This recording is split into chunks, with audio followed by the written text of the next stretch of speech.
जदि आप daily daily सजना छुई से सेम रेसिपी खाई बोर हो गले ताल यही रेसिपी को थोड़े निश्चय ट्राए कर देखिए।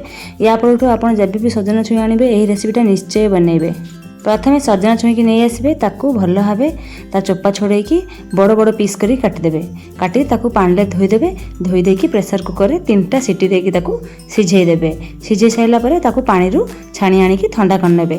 ठंडा कर सारा पर ताकू कौन करेंगे ना ताकू मझिरू फाड़ करने। फाड़ करी ता भीतर अंश गुड़ा सब चामच साहाଯ୍य कोरिकी काढ़ी नेबे। आ ता चोपा को बाहर करने। चोपारू ता भीतर शस गुड़ा सब जदि थिबो ताकू आपण बाहर करदेवे। एमिति करिकी सबु तक सजना छुई रू काढ़ी नेबे। जदि मंजी आपन खाइबा पसंद तो मंजी रखिबे नहले मंजी को मध्य बाहर करनेबे।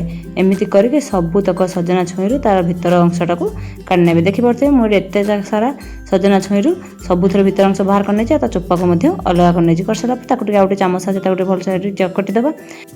चकटी सारा पर चोपा तो जो बाहर करते ताकू आमे फिंगी देबा। तार किछि आवश्यक नै। एबे मो नेछि ता सहित 3 ରୁ 4 खंड पाखापाखि सिझा आलू आप चाहिए सिझा आलू नहीं पारे ना स्किप करेंगे। मुझे 4-5टा सिझा आलू को लेकिन हाथ साहाय्य प्लेन करके चकटिकी से सजना जो बाहर भीतर अंश ता सहित मिसईकी भल भाव चकटी नहीं सबको पूरा प्लेन करके हाथ में चकटी ने। सजना छुई आलू को चकटी सारापर आम साइड रखिदेबा। भत्ता मुझे नहीं किसी देसी पियाज काटी नहीं सहित 2टा टमाटो और 2टा कंचा लंका। कढ़ाई रे तेल देवे। तेल बसई तेल को गरम करने से देवे पंचफुटन जीरा ता सहित किसी कला सोरिष। कला सोरिष सब फुटी आसला कंचा लंका जो काटी रखिले मझुर चिरा देते पकईदेवा। तापर आम देदेबा काटी रखिथिबा पियाज। पियाज को से देकी अल्प समय जाए भाजवा। पियाज टिके हल्का मौली आसला पर्यंत ताकू आम भाजी चलवा। पियाज टिके हल्का मौली गला पर एबे आम से काटिक रखिबा टमाटो को देकी ताकू मध्य पियाज सहित भाजवा। तापर से कलर पे अल्प टिके हल्दी गुंडा देबा और सहित स्वाद अनुसार लुण देबा। सबुतक पकईकी ताकू आउ थोड़े भल भाव टमाटो भल भाव सिझा जाए ताकू एमती मिक्स कर चलवा।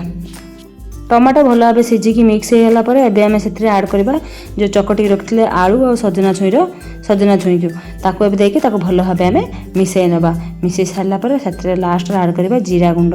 आ जदि आप लंका गुंड खाइबा पसंद करथिबे अधिक राग तार लंका तो देथिले ता सहित लंका गुंड मते टिके पकईदेबा। एबे रेडी होला हमर सजना छुईर भर्ता।